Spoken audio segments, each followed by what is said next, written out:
Assalomu alaykum qadrdonlar. Biz Yakkasaroydagi 3 sotixga joylashgan obyektimizni hozir sizlarga ko'rsatib boramiz. E'tibor berasizlar. Mana shunaqa holatda ketgandan keyin xuddi mana shunaqa dizaynda chiroyli bo'lib chiqadi, ixchamgina va ko'rinishiga baho berasizlar. Shunaqa ixcham, chiroyli, har tomonlama qulay proyekt chiqyapti. Xo'p, e'tibor berasizlar. Planni bitta tanishtirib o'taman sizlarga. Undan keyin xonalarni aylanib chiqamiz. Chap tomonda darvozaxonamiz bo'ladi. Kirgandan keyin kalitkada o'ng qo'lda letniy kuxnya, sanuzel, o'tiradigan joylar bo'ladi. Mana shu chap qo'lda bizda terrasamiz bo'ladi. Kuxnyadan chiqqandan keyin terrasada o'tiriladi. Podvalga tushadigan zina bu yoqdan kirib boriladi. Kirganimizda hol, demak chap qo'lda kuxnya, общий sanuzel, родительский spalni ichida sanuzel bilan va mana bu joyda mehmonxonamizni joylashtirib berganmiz. Eniga 10 metrlik uchastka. Orqada kichkinagina hovli qoldirganmiz havo aylanishi uchun. Hozir uni ham birgalikda ko'rib boramiz. Xo'p, e'tibor berasizlar. Proyekt bo'yicha aynan mana shu tomondan podvalga tushib kelinadi. Mana shu zina tagida ham podvalga yo'l bor. Yorug'lik mo'shni. Kirganimizdan keyin holga e'tibor berasizlar. Biz kichkina o'lcham bo'lsa ham har doim maksimal o'sha keng xonalarni berishga harakat qilamiz. Bitta holga baho berasizlar, kattaligiga. Har doimgidek o'sha vichkalar bilan berib ketganmiz.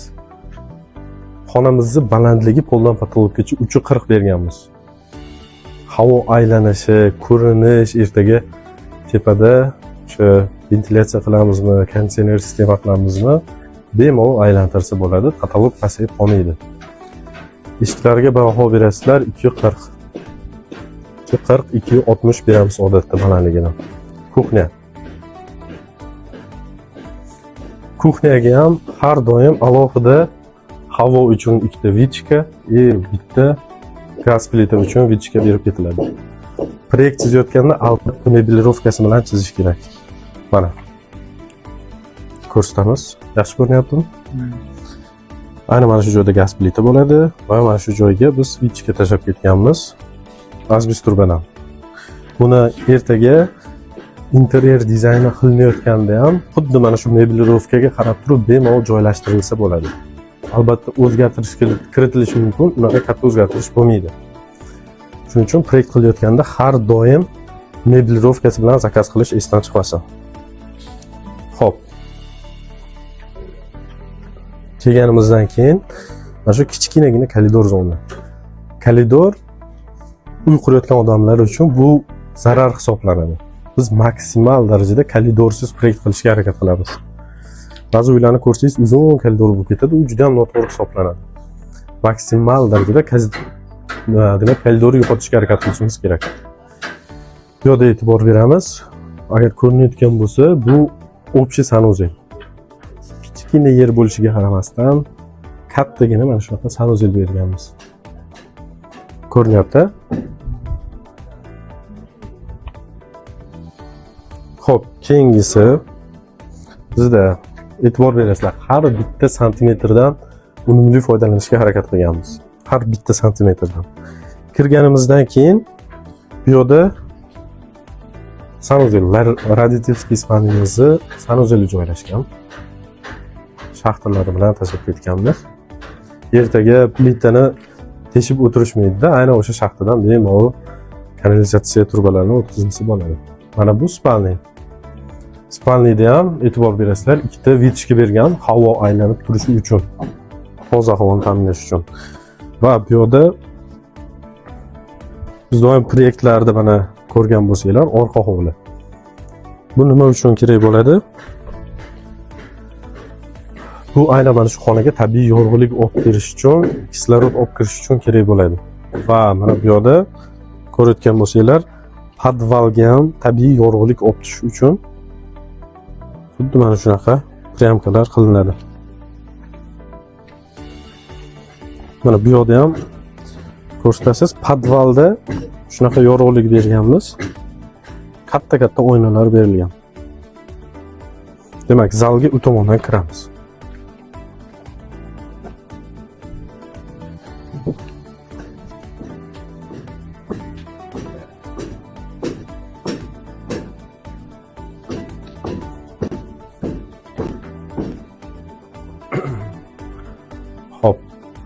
Bu zal e'tibor berayotgan bo'lsanglar, to'rtburchak shaklda berganmiz. Har doim men harakat qilaman quyosh kamroq tushadigan o'sha soyali joyda o'sha zal joylashtirishga. Quyoshli asosiy tomonlarda o'zingiz yashashingiz kerak. Demak, mana shunaqa salqinroq bo'lsa ham orqa tomonga har doim mehmonxonani olib tashlashga harakat qilamiz. Razmerlariga e'tibor berasizlar, to'rtburchak bo'lgan. Bunaqa yer uchun juda ham katta zal. Tepada regel o'tgan. Mana. Xonani ustiga regel tushib qolishidan ko'pchilik qochadi. Bu narsani joyida to'g'ri dizayn yechim berilsa, interyerda juda ham chiroyli narsa chiqarsa bo'ladi. Xudo xolasa, interyerini ham o'zimiz qilib beramiz, chiroyli qilib yechim beramiz. Zonalashtirib, miyavki zona, stul qo'yadigan zona qilib ajratilsa juda ham chiroyli chiqadi. Balandliklariga e'tibor berasizlar. Uch yoqqa bahavo juda ham chiroyli chiqadi, xudo xolasa.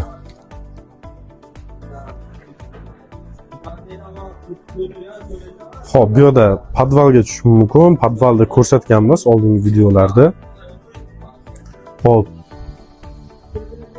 Tepaga chiqish masalasi hozirda mansardaga zina qilinyapti, o'shaning uchun tepaga chiqish imkoniyati yo'qroq. Nasib bo'lsa, keyingi videolarimizda, keyingi safar kelganimizda tepa tomonlari bilan har bitta xonani ko'rsatib boramiz. Loyiha bo'yicha kimda qandaydir savollar bo'ladigan bo'lsa, bemalol aloqaga chiqishingiz mumkin. E'tiborchi rahmat.